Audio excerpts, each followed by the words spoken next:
Hi guys, how are you doing today? We're good. Hey, How are well, thank you. How are you? you? I'm doing well. And so I do have to start by saying, Emma, I'm sure this is not the first time anyone has said this to you today. And if it is, something's wrong with millennials. Um, Watching this movie, and when it gets to the reveal that you are Richard Gere's daughter, my brain short-circuited because I grew up watching, obviously, Runaway Bride, which is my favorite, sorry, and Pretty Woman. And so I truly was just like, this is the greatest thing that happened to me as a millennial. But you are also kind of taking that title on as like the rom-com queen of our generation. Oh And my God. so I'm like, I'll take it. how was it how was it getting to kind of like play into that legacy of your family, but also like so many millennials are just going to be like, I get this, I I thought I understand. thought it was such a great like wink. Like I thought it was just so clever. I mean, I too, Runaway Bride is one of my all-time faves, and obviously Pretty Woman is iconic. So I just thought it's so fun that it comes full circle, and I get to play Richard Gere's daughter, and also not to mention another one of my favorite movies of my aunt's stepmom, her and Susan Sarandon. Like I die Thought for about them that. in that movie, and Susan plays Luke's mom. Yeah. So yeah, as like a 90s early 2000 movie like fan, obsessed, it was like a dream come true to be a part of this cast. Yeah, I also thought that because I was like, oh wow, this is just like movies I was obsessed with as a kid. This is great. Totally. But obviously there's so many moving relationships throughout this movie, but at the center is your characters.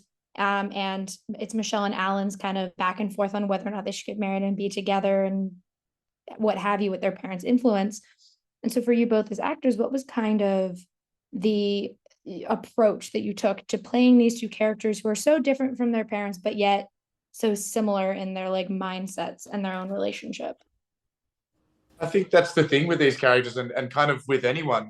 We're shaped by a lot by the environment we grew up in, right? And I think that's for better or worse, Alan and Michelle's kind of issues here. I think especially speaking from like Alan's character's perspective, his experience of marriage is probably not the healthiest. So the last thing I think he wants is to expose the woman he loves more than anything to that, and to risk um, taking the woman he loves into that position. So yeah, I think that idea that what I love about this movie is that we're seeing every character's reasoning for what they're thinking, but then we're also getting to see the other external influences in that. And what I think is great about this film is we're getting so many different perspectives and ideas on love and marriage and what's it to be like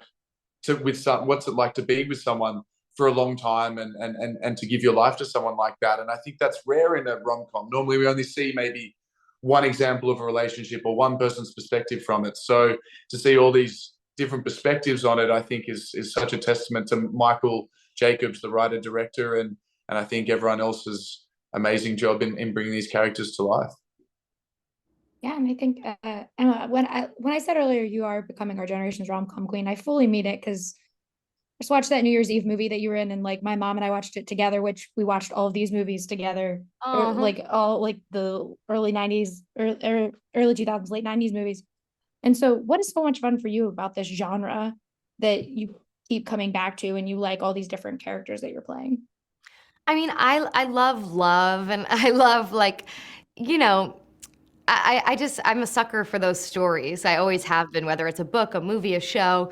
And I don't know, when I get sent these scripts, whenever I feel like it's a romantic comedy, but it's, something about the character speaks to me or there's some unique twist on it, I just can't say no. And so I think the movie you're talking about is about Fate on Yeah.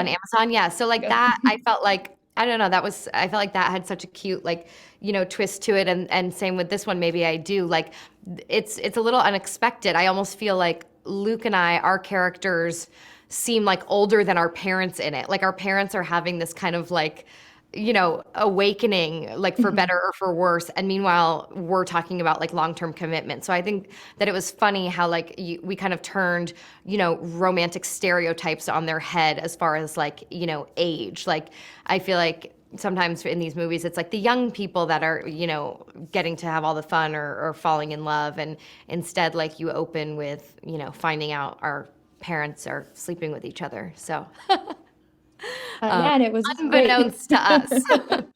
And it was a wild and great time. Thank you both so much for talking with me today, and I can't wait for people to get to see the movie. Thank you so much. I appreciate it Thank so you. much. Have a great day.